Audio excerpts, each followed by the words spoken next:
Mesdames, Messieurs, c'est parti pour un nouveau numéro de votre émission 45 minutes pour convaincre.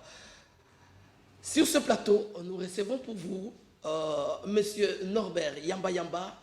Il est cadre de l'UDPS, mais également expert international en développement et en décentralisation. Il est également consultant, n'est-ce pas, des institutions financières internationales, notamment la Banque mondiale et la BAD. Monsieur Yamba Yamba, bienvenue. Merci pour l'invitation. Alors, j'ai oublié de vous présenter également comme président de la nouvelle vision panafricaniste qui serait un mouvement culturel. Certainement, j'aime l'Afrique. Je suis très désolé du sort de la population africaine.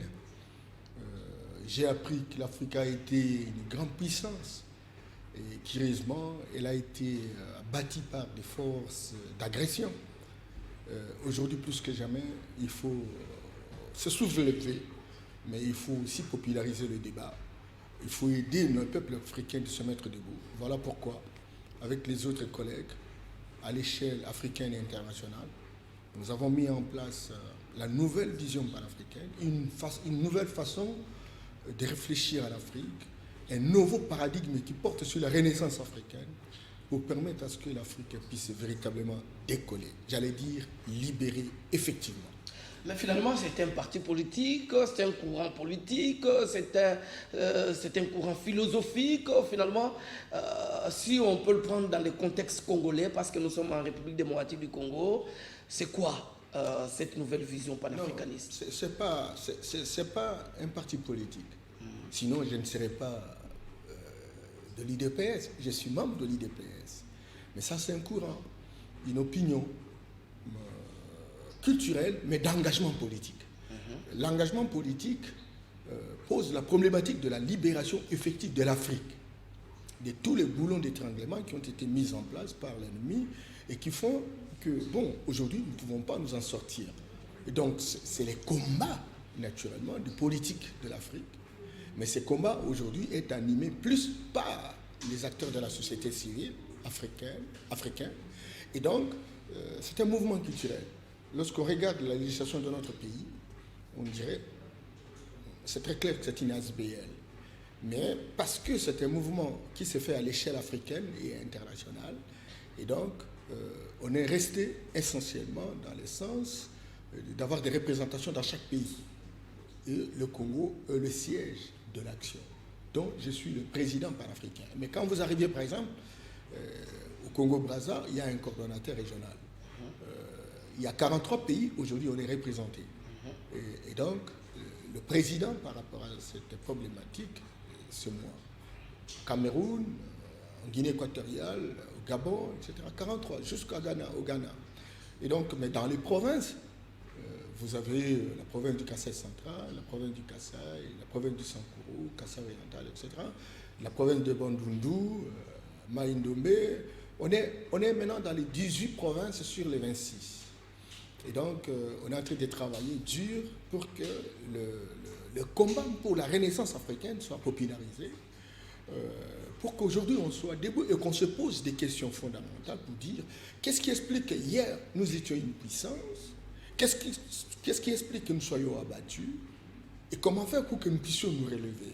Alors, l'avènement de Félix Tshisekedi à la tête de l'Union africaine, est-ce une opportunité pour faire valoir cet africanisme que vous défendez? Le 6 février 2021, lorsque le président de la République avait pris ses responsabilités d'Addis Abeba, nous avons fait une déclaration. Et une déclaration agenda. Où il y a eu 5 défis. Il y a le défi politique, le défi économique, le défi éducatif, le défi culturel ou spirituel et le défi communicationnel. Sur le plan politique, nous avons pensé que le système politique tel qu'il a été mis en place par les agresseurs n'ont pas permis véritablement qu'on puisse avancer. Du reste, c'est un piège. Ça n'a pas tenu compte de nos réalités africaines. Celui qui dort sur la natte d'autrui dort par terre. Et donc, il fallait que les Africains se posent la question, parce que c'est l'Afrique qui est leur fille aînée, n'est-ce pas, de l'humanité. Afrique, en fait, son ancien nom, c'est Al-Boukalan. Al-Boukalan, c'est les jardins d'Éden. C'est le berceau de l'humanité. Et nous avons vécu 200 en 300 000 ans avant qu'aucune autre race, qu'aucune autre culture, qu'aucun autre pays ne puisse exister. Et donc, nous avions une organisation. Et 35 siècles avant l'ère chrétienne, l'Afrique était une puissance politique, puissance économique, puissance culturelle, scientifique, etc. Et alors maintenant, si nous voulons répondre, nous devons interroger naturellement ce que nos ancêtres ont vécu, et comment ils étaient organisés, et donner un contenu du système politique par rapport à ce qui étaient nos ancêtres. Je ne voudrais pas qu'on puisse justement prendre à l'état brut ce que les ancêtres faisaient, mais nos anthropologues, nos politologues, nos juristes, nos spécialistes de sciences humaines, etc., vont travailler pour théoriser, pour moderniser cela et prendre les produits finis, les intégrer dans nos lois, la Constitution, dans nos lois et textes réglementaires. Et la finalité, c'est aider à développer l'Afrique? Tout à fait, parce qu'il faut abandonner la démocratie occidentale qui, aujourd'hui, ce sont des guerres récurrentes, ce sont des conflits, c'est l'éthnicisme, etc. Et donc, nous devons revenir justement à une sorte de confédération de royautés que nous avons vécu par le passé. Vous voyez, et donc, nous avons été organisés, il y avait des royaumes, il y avait des empires, et des empires florissants. Alors maintenant, il faut organiser, il faut moderniser, il faut modeler toutes ces entités, etc., pour qu'on crée ce qu'on appelle les États-Unis d'Afrique, un État fédéral, où non-pays, au lieu d'être un pays autonome, 54 États, tous ces États ont été saucissonnés ou divisés. Est-ce qu'avec l'avènement des zones économiques, comment on dit, des zones de libre-échange, c'est ce que j'allais dire, ça nous met sur la voie où on peut songer plus tard peut-être à arriver à concrétiser le rêve d'une Afrique unie?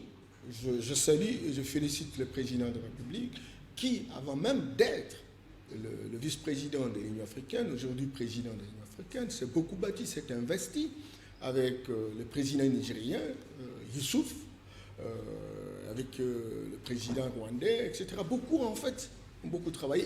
Et lui, il a été naturellement des acteurs principaux dans la construction de la zone de libre-échange, ZLECAf. Vous voyez, ZLECAf, ça veut dire quoi? L'Afrique a 1,3 milliard d'habitants. Ce sont les 1,3 milliard de consommateurs. C'est un grand marché. Mais les échanges entre les Africains, c'est en proportion de 15 à 16%. Lorsque vous comparez, par exemple, avec les États-Unis, l'Amérique, c'est 70%. Lorsque vous comparez avec l'Europe, c'est 70%. L'Asie, c'est 70%. C'est l'Afrique qui a au moins, n'est-ce pas, 15% ou 16%. Ce n'est pas correct. Et alors maintenant, lorsqu'on construit cette dynamique d'échange entre les différents pays, on désenclave le pays, on se renforce mutuellement et on essaye véritablement d'assurer la liberté de circulation des biens et des services.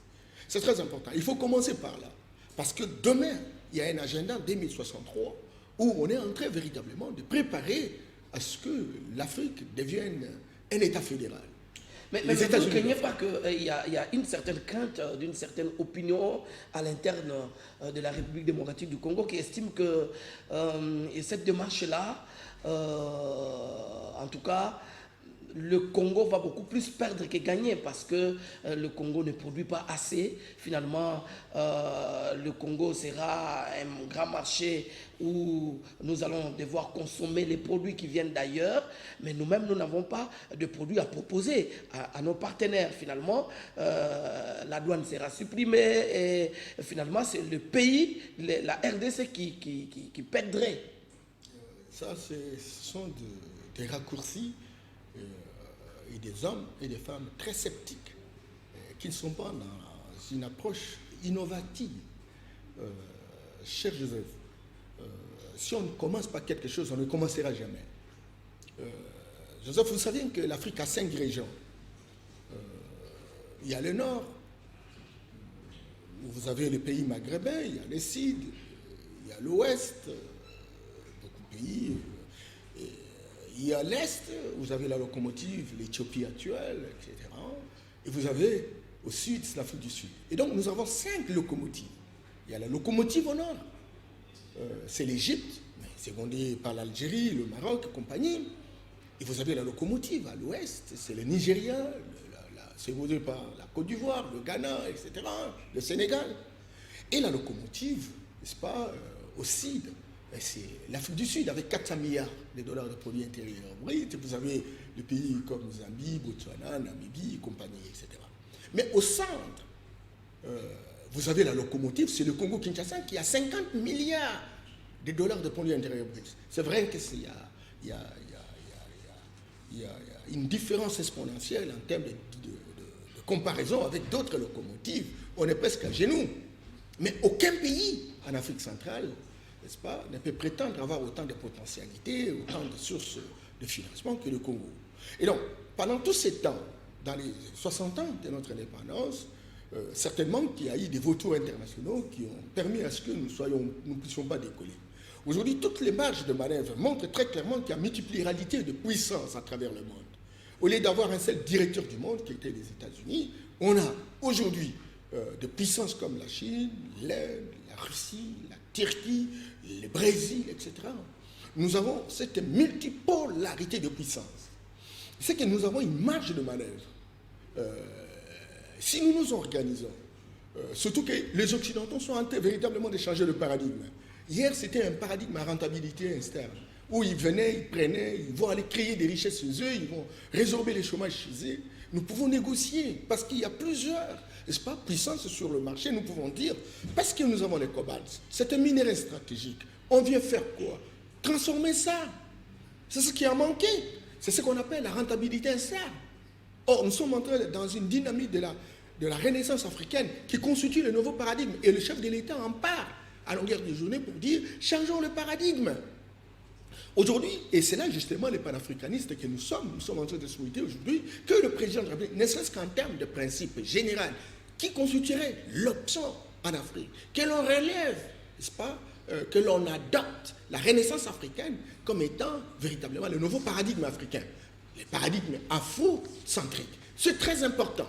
Et alors maintenant, si dans l'hypothèse, on va vers le paradigme africain, parce qu'il y a une marge de manœuvre étant donné la guerre entre les différentes puissances en présence, eh bien écoute, nous avons des minéraux stratégiques comme le cobalt, le lithium, le coltan, nous avons même 33% de l'uranium mondial. Nous avons 90% de platine en termes de réserves potentielles.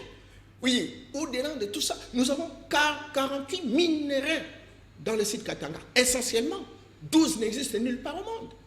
Nous pouvons, aujourd'hui, sincèrement, lorsqu'on a un leadership, et on en a aujourd'hui, on en a manqué, ça c'est évident, encore qu'il faut savoir photographier le contexte international, le paysage n'a pas favorisé naturellement cette émergence d'un tel leadership. Aujourd'hui, le président leur dit, voilà le canevas, venez investir, vous avez des capitaux, nous avons des ressources naturelles, et puis voilà, non, il y a des zones économiques, zones industrielles, voilà ce que nous vous présentons en termes d'avantages comparatifs.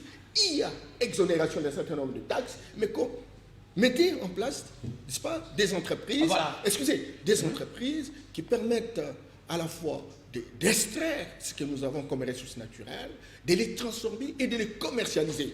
Nous avons là une chaîne de valeur ajoutée. Nous pouvons, à différents niveaux d'atterrissage, produire des richesses, résorber les chômages, etc. Et nous devenons compétitifs. Et à ce moment-là, on ne va plus regretter. Parce que le jus, l'orange qui est produite naturellement dans le Congo central ne va plus être mangé orange de manière simple. Non, on va transformer, il y aura du jus. Et alors, si vous regardez toutes les potentialités que nous avons, comment pouvez-vous imaginer que nous avons des potentialités de l'ordre de 500 millions de mètres cubes de bois? Et on produit seulement 500 000 mètres cubes de bois. Il y aura une compétition. Et le bois, au lieu d'être exporté pour qu'on nous ramène les poussières comme les Chinois font avec des chaises, des tables, etc., on va les transformer ici. Et c'est très dommage. On va même imposer au gouvernement, aux institutions de la République de s'approvisionner. Voilà. Pour payer tous ces meubles, ces mobiliers, etc. Voilà. Donc, il y a possibilité que nous puissions véritablement très bien. faciliter les échanges. Je comprends qu'on est à affaire avec un expert, c'est pourquoi l'émission d'aujourd'hui ne sera pas trop politique, nous serons beaucoup plus techniques, en tout cas parce qu'il faut que l'on puisse relever quand même le défi. Mais nous revenons quand même au pays, hein, parce que ici c'est l'union sacrée, hein, qui est en vogue, et le chef de l'État a une vision pour développer ces pays. Comment relever tous ces défis-là qu'attendent le prochain dirigeant? Voilà ce qui sera l'essentiel de notre émission. Mais nous voudrons quand même revenir à votre personnalité, Norbert Yamba Yamba. Je vous ai présenté ici comme cadre de l'UDPS, mais également expert international en développement et en décentralisation. En même temps, vous êtes consultant des institutions financières internationales, notamment à la BAD, la Banque mondiale.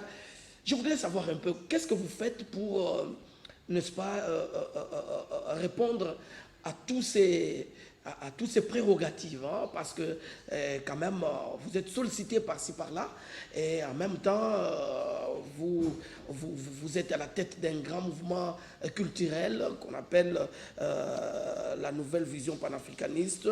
Dites-moi, comment est-ce que vous vous arrangez pour n'est-ce pas, assumer toutes ces responsabilités? La gestion du temps, là je vous réponds comme manager, la gestion du temps est une compétence. Quelque chose que je n'ai pas relevé, je vous ai découvert, hein, dans une université de la place, en train d'enseigner en deuxième licence à l'Institut facultaire de développement chez les prêtres, en train d'enseigner. Donc en même temps, vous êtes enseignant dans des instituts supérieurs et universités. Ça semble devenir un peu trop. J'enseigne depuis 1986. Tout ce temps ici. Vous enseignez depuis 1986. Mais votre casquette d'enseignant n'a pas été connue du grand public. Et moi-même, je vous ai découvert en plein auditoire. Oui, donc non, il faut arrêter les étiquettes. Et ces étiquettes n'ont pas d'éthique. Et je n'aime pas, quand je passe à la télé, dire ce que je fais, dire ce que je suis.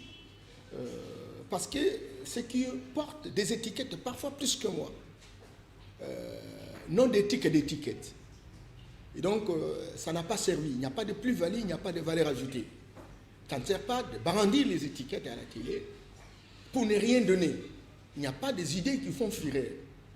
Il n'y a pas des intellectuels qui font bouger la société. Il y a plus de pseudo-chercheurs politisés. Aujourd'hui, nous avons plus besoin de trouvères que de chercheurs. Et donc, la société est en détresse. Alors, en quoi sert de dire j'enseigne ceci, j'enseigne, je suis ceci ou je suis cela? Certainement que, bon, j'ai fait les études de développement au niveau universitaire, comme post-universitaire, dont j'ai multiplié les diplômes dans les différents secteurs, ce qui fait de moi aujourd'hui un consultant. Beaucoup d'institutions internationales viennent et discutent avec moi. J'ai travaillé dans ce pays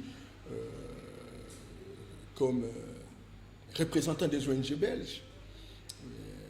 Ça m'a poussé à devenir représentant des ONG européennes.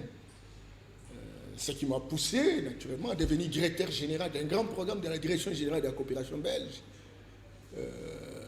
Cela m'a permis également de travailler avec la coopération américaine pour être coordonnateur national dans le domaine de la sécurité alimentaire et du soutien de la population dans les villages, etc. Ça m'a permis aussi d'être appelé dans le système des Nations Unies pour être coordonnateur INURAIT, comme consultant du système des Nations Unies dans les cadres, n'est-ce pas, de la réduction des émissions. Et quand vous êtes consultant, ce n'est pas un travail permanent. Quand on est consultant, on signe un contrat et on détermine un timing. Vous produisez ce qu'on vous demande et vous vous arrêtez là. Oui, oui. Donc ça ne vous empêche pas de servir votre pays, par exemple. Bien entendu.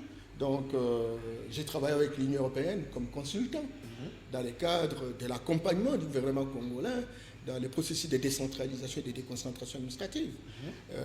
J'ai travaillé avec beaucoup d'institutions, Frédéric Ebert en Allemagne, Enseidel allemand, j'ai travaillé avec Art Progretti Italie, j'ai travaillé avec COSI France, j'ai travaillé avec Solidarité Socialiste en Belgique, j'ai travaillé avec le CNCD, j'ai travaillé avec CIRE, j'ai travaillé avec WIMI, donc aux États-Unis, j'ai travaillé avec CETIM International, vous voyez, j'ai travaillé avec l'Institut Forum, dont j'ai représenté les intérêts en République démocratique du Congo. Et puis bon, voilà, donc j'ai travaillé depuis plus de 15 ans avec la Banque mondiale dans les différents projets, etc., comme expert senior sur des questions de décentralisation, sur des questions de déconcentration administrative. Donc, avec le ministère de l'Intérieur et de la Sécurité et décentralisation, je l'ai accompagné pendant 5 ans. Les différentes réformes, on y a contribué de manière sensible. La fonction publique aujourd'hui, l'expert senior sur cette question de décentralisation et de déconcentration, toutes les réformes, je viens de Kananga pour faire ça, parce qu'il faut mettre en place les administrations provinciales, etc.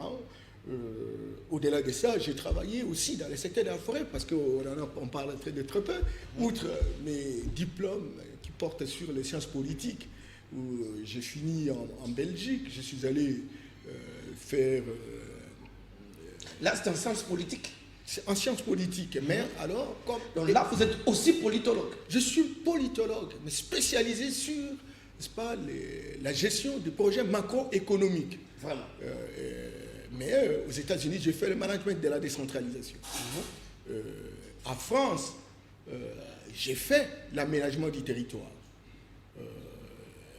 En France toujours, parce que là, c'était à La Rochelle, mais au niveau, n'est-ce pas,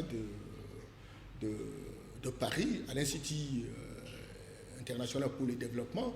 Et là, j'ai fait la coopération décentralisée. Raison pour laquelle, lorsqu'on devait... Mais comment vous ne vous fatiguez pas de chercher à...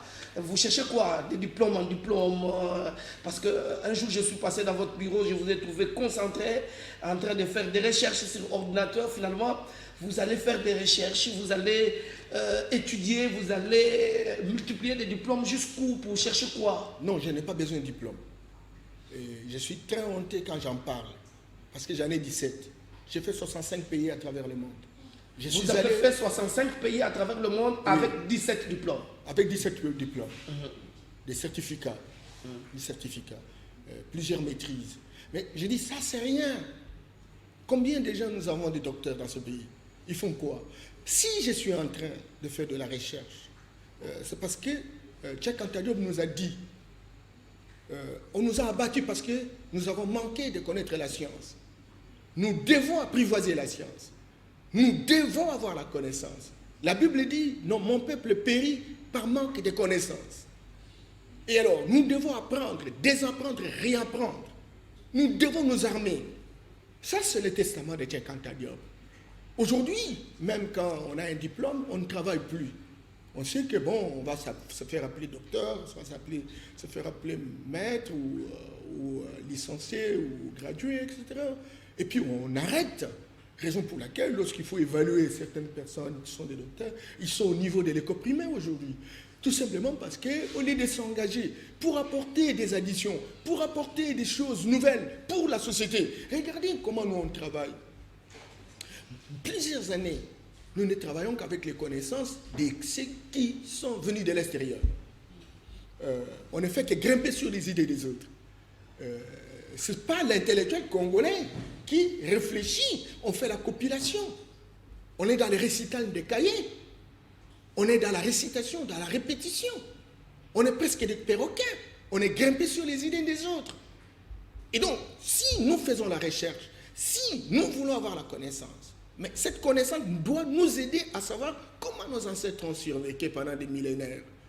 Et nous devons être en mesure, on ne peut pas faire une thèse. Donc vous, ça ne sert à rien d'être intellectuel et ne pas transformer votre pays. Non mais écoutez, l'éducation, ça veut dire quoi? L'éducation, c'est former quelqu'un pour qu'il soit utile dans sa société.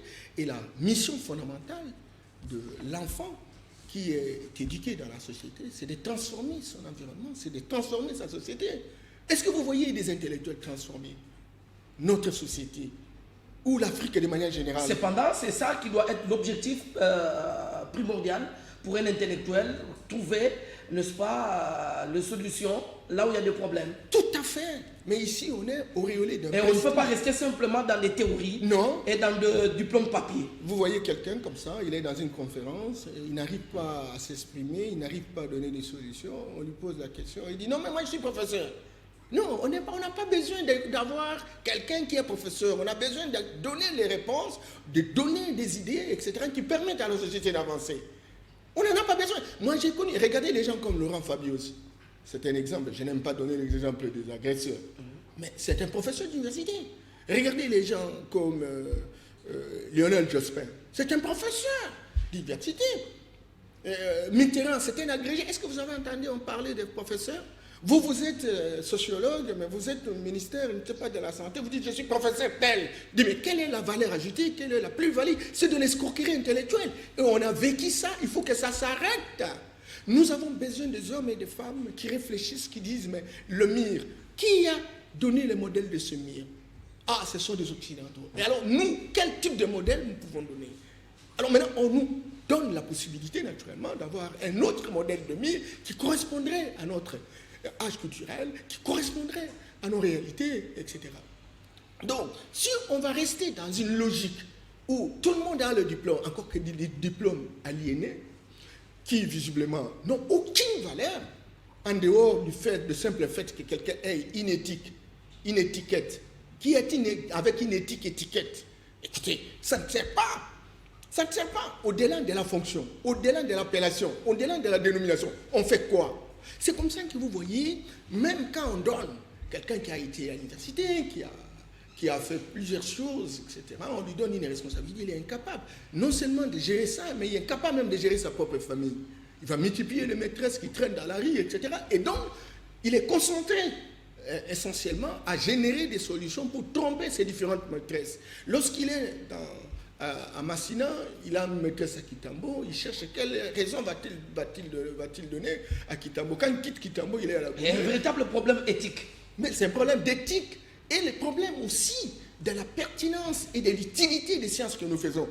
L'éducation que nous avons reçue, qui est une éducation d'héritage colonial. Le colonialisme, le colon ne nous a pas aidés à avoir la connaissance pour transformer notre société. Il avait besoin de petits commis. C'est comme ça que vous voyez quelqu'un qui est docteur en astrophysique, il a sa farde de chemise en train de chercher du travail. On veut être tous déversés à la fonction publique.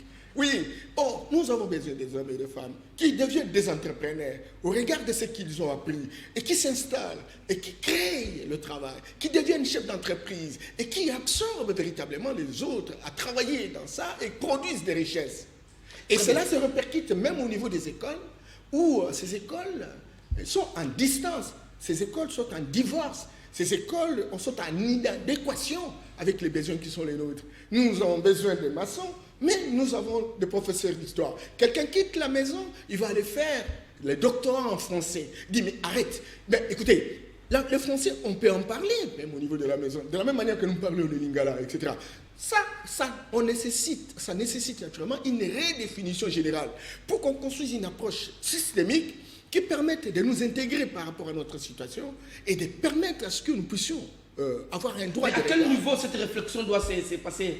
C'est au niveau de la recherche scientifique ou à quel niveau on peut réfléchir pour essayer un peu de bousculer et bouger les lignes et adapter les choses? D'abord la vision du chef qui doit adopter l'amour à l'Afrique, la restauration de la spiritualité authentique, le rétablissement de l'identité culturelle. Si nous avons un chef qui est panafricaniste, je salue mon chef parce que je le connais personnellement, il aime l'Afrique, il aime les solutions africaines et ça va commencer par là. Et différents secteurs de la vie. Alors, excusez, et différents secteurs de la vie. On commence par l'éducation, pas seulement pour proclamer le résultat des examens d'État à l'enseignement primaire et secondaire, pas seulement pour la gratuité, mais on peut aller au niveau du contenu d'enseignement que nous avons. Il est anormal qu'on puisse avoir un village où on pratique la pêche, l'agriculture, etc. Et on met les écoles littéraires, on met la pédagogie, etc. Tous ces jeunes gens qui terminent... C'était un peu contradictoire. Mais voilà, il y a divorce. Il y a divorce. Les garçons qui véritablement terminent dans cette école, il a droit à aller en ville pour chercher du travail. Parce qu'il ne peut plus toucher là-haut. Dans le milieu rural, il n'y a pas d'institution, par exemple, à vocation agricole, par exemple. Il faut aller au Katanga, il y a les mines, il y a les minéraux, mais il y a des jeunes Katangais qui ne connaissent pas ces minéraux. Et quand on n'a pas des écoles qui portent sur la géologie. Encore quelle géologie? Parce que nos ancêtres avaient des techniques et des technologies qui permettaient de savoir Monsieur que Norbert c'est Yamba Yamba, ceci ou cela. il faut que l'on revienne un peu, que nous remettons nos pieds sur terre, revenons un peu au pays. Parlons d'abord. Je voulais quand même que je sache, qu'est-ce qui vous a rapproché du Sphinx de Limité, Monsieur Étienne Tshisekedi, dont vous avez été longtemps collaborateur. Merci beaucoup. Et à cela, si on peut connaître un peu ce qui a été votre parcours au sein de l'UDPS, où vous êtes jusqu'aujourd'hui comme au cadre. À l'UDPS, j'étais d'abord à l'université de Kinshasa ici, et puis il y a Floribert Chebeya était à l'ISC. À l'époque, nous faisions partie de la Croix-Rouge internationale. Et c'est à l'époque, en février, qu'il y a eu une naissance de l'IDPS. En quelle année? En février 1982. Donc, ce que vous dites, nous sommes en 82. En 82. Très bien. Et on était avec... Et Chebeya était déjà actif à ce moment-là? Oui, on était avec lui à la Croix-Rouge. Ah bon? Oui. Et alors, notre Croix-Rouge, c'était une Croix-Rouge avisée. On organisait des séminaires, des sensibilisations, etc. Et nous, on a adopté naturellement la vocation des leaders de l'UDPS. Ils étaient 13 parlementaires, plus le membre du bureau politique qui était Kibasa Maliba. Et quand on avait fermé l'université, moi je suis allé en Bandaka et j'ai apporté la nouvelle de la création de l'IDPS. Je me suis installé, j'ai créé ma boîte postale, etc. Et j'ai recevais la documentation, n'est-ce pas, des leaders. Et c'est comme ça que j'ai commencé à dispatcher au niveau de l'administration, etc. Depuis 1983. Donc vous étiez un des combattants de première heure. Mais écoutez, quand j'ai fini mes études, je suis encore revenu en Bandaka comme assistant. Il faut me poser la question dans quelles conditions moi j'ai fui. D'abord la conférence nationale, moi j'ai organisé les gens pour qu'on vienne à la conférence nationale, on va me débarquer pour que je participe à la conférence nationale. Et puis on m'a chassé nuitamment, je suis venu avec mon épouse, je n'avais pas encore beaucoup d'enfants, j'avais un seul fils que j'avais donné le nom d'Étienne Tshisekedi à l'époque. Ah bon? Donc vous avez un fils qui s'appelle Étienne Tshisekedi. Étienne Tshisekedi, à l'époque on ne portait pas... Apparemment vous êtes dans la famille. Voilà, donc non, parce que les gens croient qu'on a pris les trains en cours de route. On a aimé le combat qui a été mené par les pères fondateurs de l'époque. Et comme j'ai la vocation naturelle de défendre mon pays, et tout le temps, quand tu es en contact avec moi, je ne fais que rechercher des stratégies qui permettent à mon pays d'être aligné sur la route normale pour qu'on puisse relever le défi de la pauvreté de notre peuple. Et depuis 7 ans, vous vous imaginez, à 88, je donne le nom de mon fils, le nom d'Étienne Tshisekedi. Et vous savez, en 86, j'ai fait des randonnées avec Bossassé. Bossassé qui était l'un des 13 parlementaires, mais de l'Équateur. On a été arrêtés. À 90, avec Pierre Lumbi, à Bukavu, on a été arrêtés. L'étudiant qu'on appelait Ngongo Lutete, à l'époque, nous on faisait des réunions avec Ipirindois, à l'hôtel Bellevue à Bukavu, parce qu'il faut que les gens le sachent. Et quand j'ai quitté... Ngongo Lutete qui serait du Bas-Fleuve, je crois. Ngongo Lutete, non, Ngongo Lutete, c'est un ancien chef qui a lutté contre les Blancs. Oui. Et moi, je suis son petit-fils. On entendait parler de... avec la révolte de Loualbourg, etc. Je suis son petit-fils, je suis dans la descendance. Et voilà, donc, on est venu, et puis finalement, j'ai commencé comme secrétaire fédéral, parce qu'on a accepté la démocratie, etc. Je voulais faire le service militaire. J'avais même réussi à l'examen à l'époque de défaut, à 80. À Kananga? Oui, à Kananga. Mes amis sont devenus des généraux aujourd'hui. On était dans la promotion, n'est-ce pas, les fils à Mobutu, là, les grands frères à Congolo. Et donc, voilà. Niwa? Non. Après Niwa, Manda. Oui, Manda ça c'est pas en promotion. Ok. Et donc, de là, je serai secrétaire fédéral de l'UDPS, chargé de la mobilisation et de la propagande du parti. Et puis finalement, j'ai été coopté comme cofondateur du parti, n'est-ce pas, en 94, et membre du comité national. Le premier secrétaire général, qui se trouve être le docteur qui était à l'imité, je perds le nom, et c'est nous qui l'avons élu. Le premier président du comité national, le professeur Kachi, j'ai perdu le nom, etc. C'est nous qui avons élu à l'époque. Et puis après, d'être membre du comité national, comme le député du parti, finalement, j'ai été pris comme conseiller au cabinet du président Étienne Tshisekedi. C'est là où les grands publics vous ont connu, hein? Oui, mais comme membre du cabinet d'Étienne Tshisekedi. Étienne Tshisekedi. Et après, il m'a nommé comme premier secrétaire rapporteur du premier congrès ordinaire du parti, qui a facilité sa désignation de la commission préparatoire, bien entendu. Et après, j'ai été désigné également conseiller politique dans son cabinet. J'ai été désigné conseiller économique, finance et audit. Et puis, il m'a élevé comme coordonnateur, n'est-ce pas, de la cellule électorale à la présidence lorsqu'on préparait les élections présidentielles, où je devais coordonner, n'est-ce pas, les élections, parce que là, j'ai eu le contact même avec des amis de l'UDPS, notamment le Parti social-démocrate allemand, qui m'a amené pour aller faire une formation sur la campagne électorale, dont je suis devenu aujourd'hui presque parmi les véritables personnes ressources en Afrique. Je suis appelé tout le temps en Afrique pour assurer cette formation. Et après, j'ai été désigné par le président toujours comme directeur de formation à l'école du parti. Et de là, le président, j'ai fait un travail de 52 pages, justement pour aider l'UDPS à avoir un éclairage et une vie de 50 ans et de 100 ans. Et sur base de ça, le président avait trouvé quand même que j'étais très objectif. Ce n'est pas Albert Moleka qui va me contredire.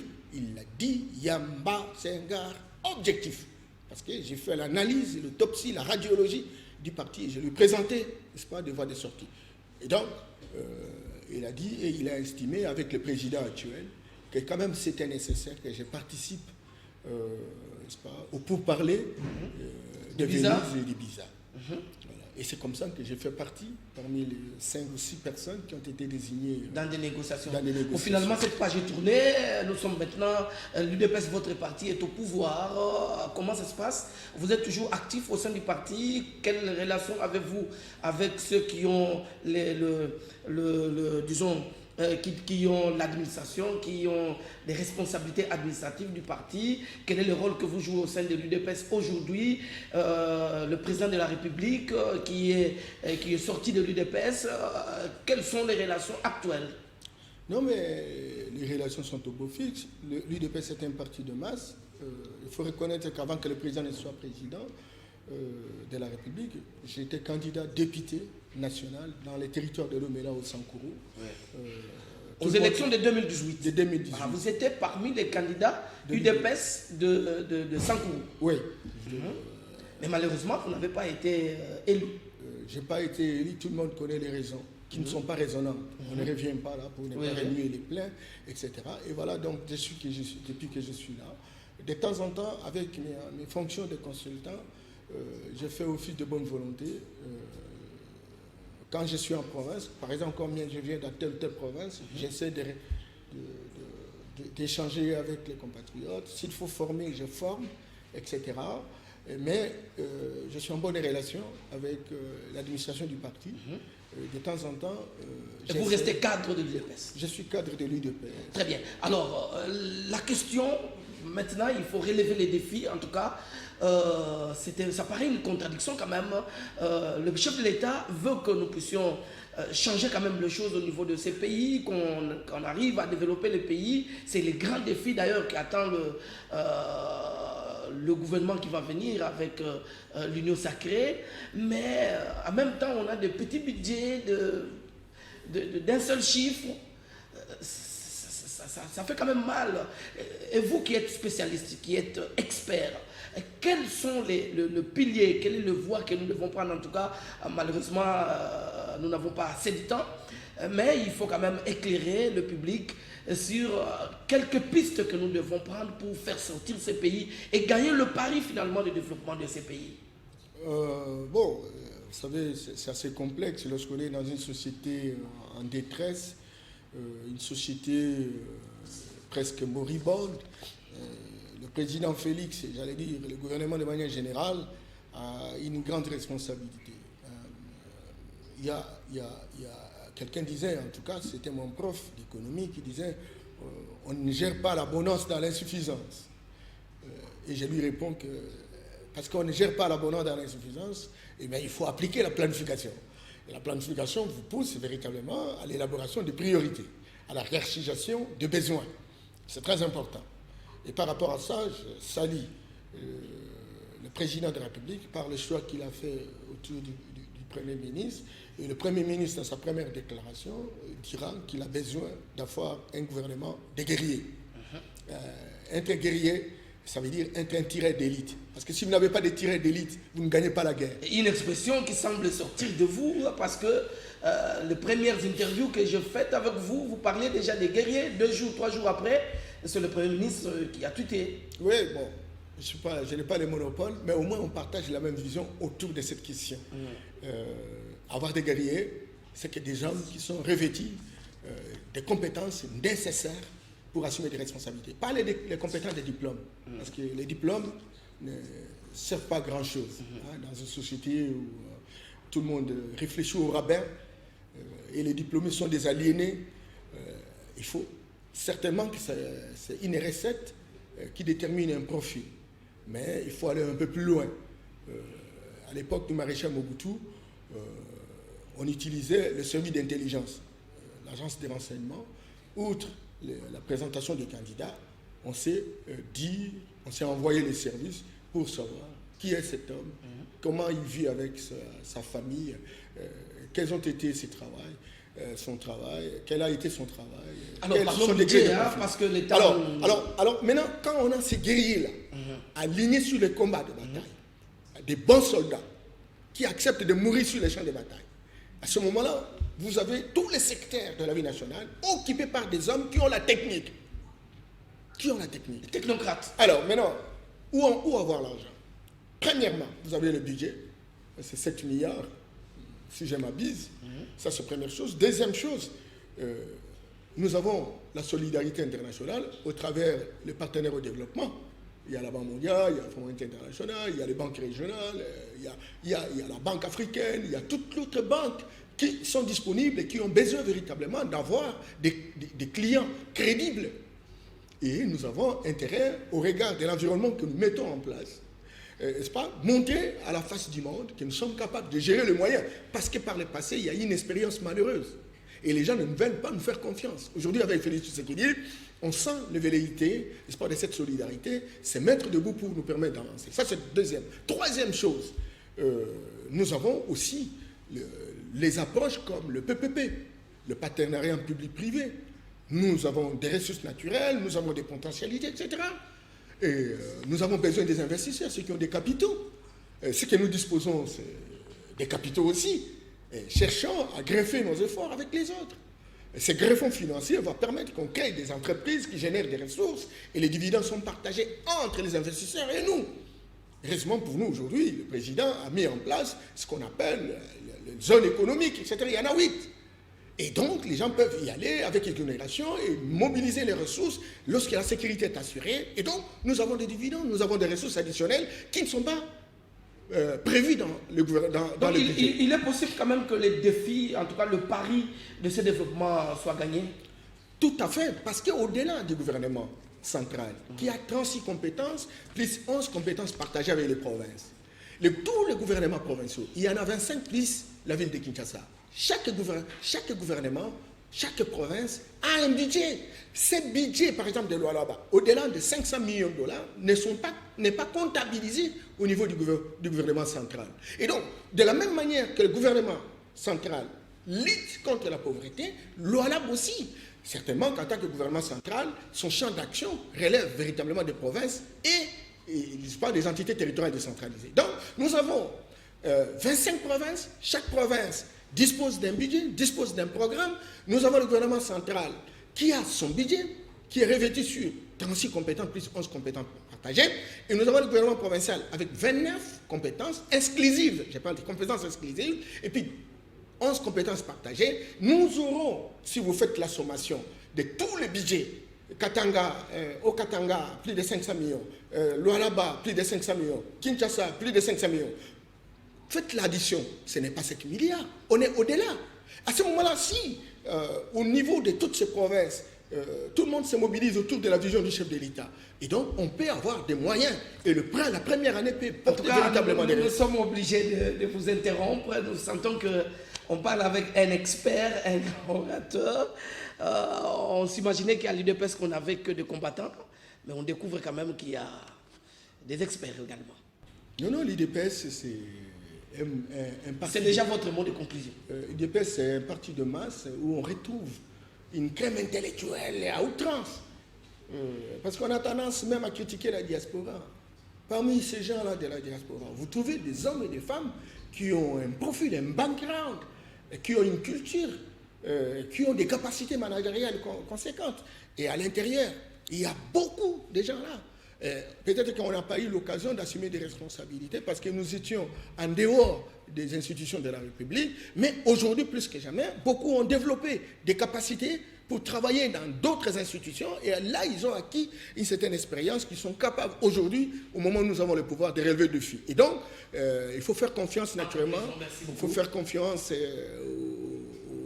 aux experts, aux combattants de l'UDPS. On a quelque chose. Et la chose la plus importante, c'est l'intégrité, c'est la moralité. Et c'est ce qui fait défaut. Et nous en avons parce qu'on a construit, on a domestiqué ça pendant plusieurs années. Merci beaucoup.